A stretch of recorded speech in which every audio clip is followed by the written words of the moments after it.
Você já pergunta, né? Do Diego Roque. Ele pergunta assim: conectar-se com a egrégora ajuda a superar a procrastinação? Como o encosto encosta num estudante espiritual? Fantástico, né?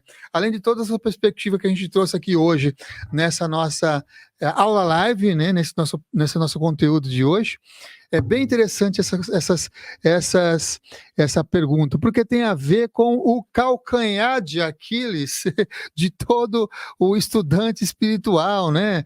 Por quê? Porque é muito fácil você deixar de fazer uma prática que você se comprometeu a fazer, deixar de frequentar um grupo que você se propôs a frequentar um grupo, deixar de realizar uma disciplina espiritual que você se propôs a fazer, é muito mais fácil, ou seja, do que um ser obsessor que quer apurrinhar aí a vida dessa pessoa. Então, ou seja, os obsessores, por vezes, têm mais disciplina e são mais disciplinados, que está todo o tempo lá, soprando no ouvido da pessoa, para que fazer isso? Isso não adianta, do que um estudante espiritual.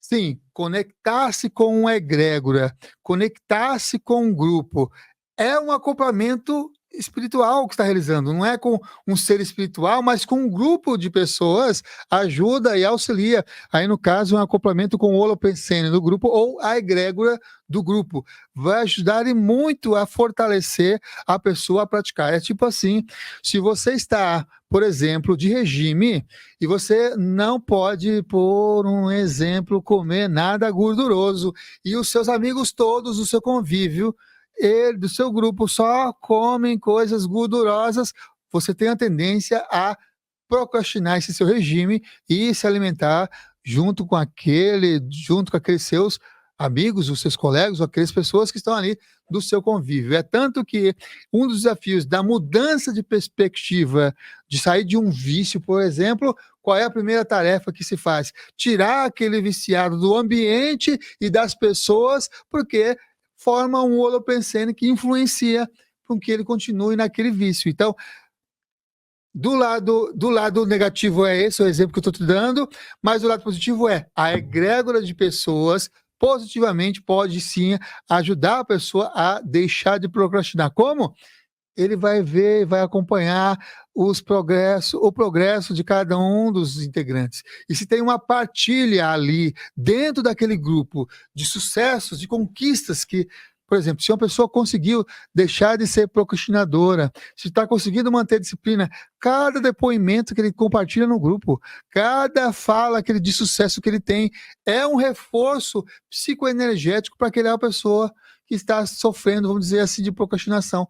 Ela realmente consegue ter uma disciplina maior em relação a lidar com a própria atitude. É óbvio, é claro que tudo começa de dentro, como a gente falou, mas o grupo, a egrégora, sim, ajuda. O contexto onde você está inserido, as pessoas com que você convive, elas podem influenciar nesse processo de desenvolvimento desses comportamentos, porque a procrastinação não deixa de ser uma falha do sistema, dessa autogestão emocional, mas também não deixa de ser um comportamento. É um comportamento que está sendo ali imbuído e gerado e cultivado, né? E como o encosto encosta num estudante espiritual, ele usa muitas das artimanhas, eles têm estratégias específicas, né, para cada estudante espiritual. Os mais comuns, como eu citei, são aqueles que vêm por a tendência e energeticamente só se aproximam e chegam até lá. Outros vêm por pau mandado, sabe? São pessoas que coordenam os encostos para que chegue até aquele estudante espiritual. São aquelas pessoas que vibram, aquelas consciências desencarnadas que vibram uma determinada frequência, aí aqueles que são, vamos dizer assim, são especialistas em obsessão, vão pegar um encosto certinho para aquela pessoa, sabe? Como eu falei que cada um tem um encosto que merece, e tem os obsessores que sabem escolher direitinho qual é o encosto mais legal para aquela pessoa. Pode ser que para algumas pessoas seja de pegar a questão do ego. Lembra que eu falei do egoísmo?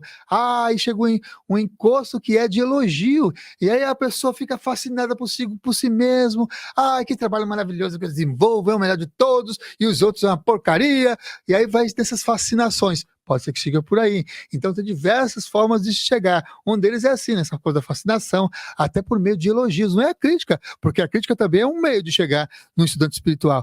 Lá em Cosmo começa a soprar lá as críticas, mas também por elogios pode fazer com que entre nesse aspecto do egoísmo, e ao entrar nesse egoísmo, né, acabam por gerar essas energias estranhas e acabar por influenciar negativamente aqui esses processos de energia da pessoa, né? E aí nós temos uma pergunta do Gustavo Arruda. Ele pergunta assim: será que o obsessor escuta o que nós estamos escutando ou somente sente as vibrações? Existe ambos os casos. Existe obsessores ou encostos que escuta tudo que a gente está escutando e escuta inclusive os nossos próprios pensamentos. Eles são, olha só para você ver, né? Por conta de não ter as limitações fisiológicas, vamos chamar assim, ou as limitações de crenças, esses espíritos podem estar escutando os nossos pensamentos. Outros são conectados só com emoções, sim. Tem entidades que só vêm, não necessariamente pelos pensamentos, mas pelas vibrações, e são atraídas. Mas a boa parte deles tanto escuta quanto sente, Gustavo. São profissionais, vamos chamar assim, para criar ambientes, energias e processos energéticos estranhos.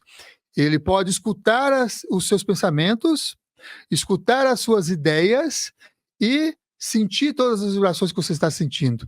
É tanto que você pode estar aqui, pagando de bonzão no dia a dia, no cotidiano, e olha quem é que está de olho, quem entra de olho? O obsessorzito, o serzito que está lá escutando as suas ideias, escutando os seus pensamentos e vendo e percebendo. Olha, claro, eles são clareaudientes dos seus pensamentos, obsessores, clareaudientes dos seus pensamentos e clarividentes das suas perspectivas energéticas, e tem também essa conexão de telecinesia, de percepção dos seus processos energéticos, emocionais e vibracionais que você emana. Ele é um sensitivo. Olha aí, os obsessores, eles são sensitivos e chegam próximo de você por sintonia e por vibrações e frequências similares, e acabam aproveitando desses seus pensamentos para imbuir outros tantos pensamentos. Inclusive, alguns vão tentar até camuflar as ideias negativas que querem implantar por sintonia nos seus processos psico e bioenergéticos, colocando frases que você usaria de autocrítica. E aí pega aquele pensamento e coloca em repeat, vai repetindo. Daqui a pouco a própria entidade, o próprio obsessor e o seu pensamento parece que entram numa simbiose negativa. Então é bastante interessante termos um autocuidado, como a gente comentou, relacionado a isso, mas sim pode ter isso. Meus sonhos. Mas nem todo espírito é obsessor, certo? Algum espírito pode acoplar para achar que eu possa ajudá-lo? Sim. Lembra que eu falei do acoplamento mediúnico?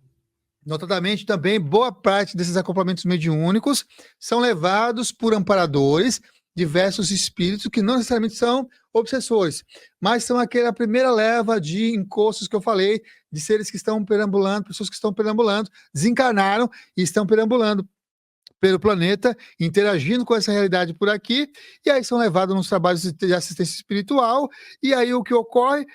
Estão ali para serem ajudadas por meio de esclarecimento em alguns trabalhos de assistência espiritual, ou por meio de vibrações, ou por meio de frequências energéticas, para que ele possa seguir um caminho diferenciado de energia, para que possa seguir, por exemplo, por uma colônia espiritual, por um hospital extrafísico, ou para alguma dimensão mais elevada de energia, ou chegou um momento de ele fazer uma limpeza energética, e às vezes pode ocorrer de aquele trabalhador de um trabalho de assistência espiritual fique 1, 2, 3 dias, às vezes uma semana, conectado com aquele espírito, para que ele... Lembra que eu falei lá daquele processo de densificação e até uma impregnação por conta do duplo etérico daquele recém-desencarnado que estão perambulando por aí, que estão na frequência tão baixa, que precisa de queimar aquela energia, e às vezes ou se aproxima esses seres, essas pessoas, esses espíritos,